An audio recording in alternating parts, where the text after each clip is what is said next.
इस प्रकार से युद्ध चल ही रहा था कि सूर्यदेव अस्त हो गए तथा प्राणों का संहार करने वाली रात्रि का आगमन हो गया। दोनों पक्ष के योद्धा बड़े भयंकर थे तथा अपनी अपनी विजय चाहते थे, अतः उनके मध्य रात्रियुद्ध होने लगा। दोनों पक्ष के मध्य घनघोर युद्ध मच गया। मारो मारो, काटो काटो शब्दों से समस्त समरभूमि गुंजायमान हो गई और रक्त की नदियां बहने लगी। घायल होकर कराहते हुए राक्षसों तथा शस्त्रों से क्षत विक्षत हुए वानरों का आर्तनाद बड़ा भयंकर प्रतीत होने लगा। वानरों और राक्षसों का संहार करने वाली वह भयंकर रजनी काल रात्रि के समान समस्त प्राणियों के दुर्लंघनीय हो गई थी। श्री रामचंद्र जी ने अग्निज्वाला के समान 6 भयानक बाणों से निमिष मात्र में दुर्धर्ष वीर यज्ञशत्रु, महापार्श्व, महोदर, महाकाय, विच्छिददंष्ट, शुक और सारण को घायल कर दिया। वे 6 राक्षस श्री रामचंद्र जी के बाण समूहों से अपने मर्मस्थान में चोट खाने पर युद्ध छोड़कर भाग गए, इसीलिए उनके प्राण बच गए और उनकी आयु शेष रह गई। महारथी श्रीराम ने अग्निशिखा के समान प्रज्वलित भयंकर बाणों द्वारा समस्त दिशाओं में प्रकाश कर दिया। उनके समक्ष जो भी राक्षसवीर आते थे वे उसी प्रकार से नष्ट होते जाते थे जिस प्रकार से आग में पड़कर पतंगे जल जाते हैं। राक्षस सेना की ये दुर्दशा देखकर रावण के पुत्र मेघनाद के तन बदन में आग लग गई। उसने शीघ्र ही नाग बाणों की फांस बनाकर राम लक्ष्मण दोनों को उसमें बांध लिया। नाग फांस में बंधने पर दोनों भाई मूर्छित हो गए। श्री राम के मूर्छित होकर पृथ्वी पर गिरते ही मेघनाद ने हर्षोन्मत्त होकर 10 दिशाओं को गूंजाने वाली गर्जना की। राक्षस सेना में फिर से नवजीवन आ गया और वह मेघनाद की जय जयकार करती हुई बड़े उत्साह से वानर सेना पर टूट पड़ी। मेघनाद उनके उत्साह को बढ़ाते हुए कह रहा था, जिनके कारण आज शोणित की सरिता बह रही है, वही दोनों भाई नागपाश के बंधे पृथ्वी पर मूर्छित पड़े हैं। अब देव, नर, किन्न किसी में इतनी सामर्थ्य नहीं है जो इन्हें नापाश से मुक्त कर सके। अब युद्ध समाप्त हो गया, लंकापति की विजय हुई। इस प्रकार विजय घोष करता हुआ मेघनाद लंका को लौट गया। राम लक्ष्मण के मूर्छित हो जाने से संपूर्ण वानर सेना में शोक छा गया।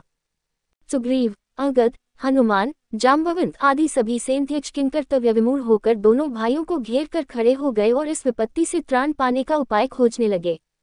तभी विभीषण ने उन्हें धैर्य बंधाते हुए कहा, हे वीरों, भयभीत होने की आवश्यकता नहीं है।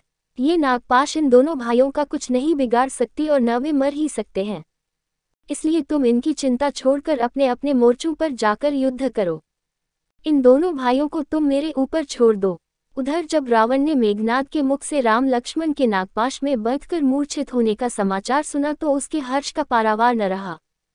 उसने सीता की रक्षा पर नियुक्त राक्षस नारियों को बुलाकर आदेश दिया, तुम लोग सीता को पुष्पक विमान पर चढ़ाकर युद्ध भूमि में ले जाओ और उन्हें ले जाकर राम लक्ष्मण को दिखाओ जो पृथ्वी पर मरे पड़े हैं। रावण की आज्ञा पाते ही राक्षसनिया जानकी को विमान में चढ़ाकर युद्धभूमि में ले गई जहां राम लक्ष्मण मूर्छित अवस्था में पड़े थे। सीता ने देखा राक्षस सेना जयजयनाद कर रही है और वानर सेना शोक में डूबी हुई निराश खड़ी है। दोनों भाइयों को इस प्रकार पृथ्वी पर पड़ा देखकर सीता के धैर्य का बांध टूट गया और वे फूट फूट कर रोने लगी, हाय, आज मैं विधवा हो गई। बड़े बड़े ज्योतिषियों की यह भविष्यवाणी मिथ्या हो गई कि मैं आजीवन सधवा रहूंगी, पुत्रवती बनूंगी। हे नाथ, आपने तो कहा था कि मैं अयोध्या लौटकर अश्वमेध यज्ञ करूंगा। अब उस कथन का क्या होगा? जो विश्व को जीतने की शक्ति रखते थे, आज वे कैसे मौन पड़े हैं? हा विधाता, तेरी यह क्या लीला है? हे त्रिजटे, तू मेरे सती होने का प्रबंध करा दे। अब मैं इस संसार में अपने प्रिय राम के बिना नहीं रहूंगी। अब मेरा जीना व्यर्थ है। सीता को इस प्रकार विलाप करते देख त्रिजटा ने कहा, हे जानकी, तुम व्यर्थ में विलाप करके जी छोटा मत करो। मेरा विश्वास है राम लक्ष्मण दोनों जीवित हैं, केवल मूर्छित हो गए हैं। ये देखो वानर सेना फिर युद्ध के लिए लौट रही है। सुग्रीव और विभीषण उनके चेतन होने की प्रतीक्षा कर रहे हैं। मेरा अनुमान मिथ्या नहीं है। वे उठकर फिर युद्ध करेंगे और रावण का वध करके तुम्हें अवश्य ले जाएंगे। तुम धैर्य धारण करो। इस प्रकार सीता को समझा बुझाकर त्रिजटा सीता सहित विमान को पुनः अशोकवाटिका में ले आई। नागपाश में बंधे राम और लक्ष्मण काफी देर तक भूमि पर पड़े रहे। तभी अकस्मात जोर से आंधी चलने लगी, आकाश में घने बादल छा गए। इतने में ही आकाशमार्ग से विंता का पुत्र गरुड़ उड़ता हुआ आया।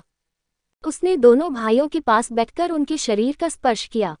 गरुड़ के स्पर्श करते ही समस्त नाग भयभीत होकर पृथ्वी में छिप गए। नागों के बंधन से मुक्त होने पर राम और लक्ष्मण ने अपने नेत्र खोले। उनके पीले पड़े हुए मुखमंडल पर नवीन आभा से चमकने लगे। चैतन्य होकर राम ने गरुड़ को धन्यवाद देते हुए कहा, हे वेंकटेश, तुम्हारे अनुग्रह से हम दोनों भाई इस बंधन से मुक्त हुए हैं। हम तुम्हारा कैसे आभार प्रदर्शन कर लिखते हैं। राम की यह विनम्र वाणी सुनकर गरुड़ ने उत्तर दिया, हे राघव, मैं तुम्हारा मित्र हूँ। वन में विचरण करते हुए मैंने सुना था कि मेघनाथ ने तुम्हें इस नागपाश में बांध लिया है जिसे देवता, राक्षस, यक्ष, गंधर्व कोई भी नहीं खोल सकते।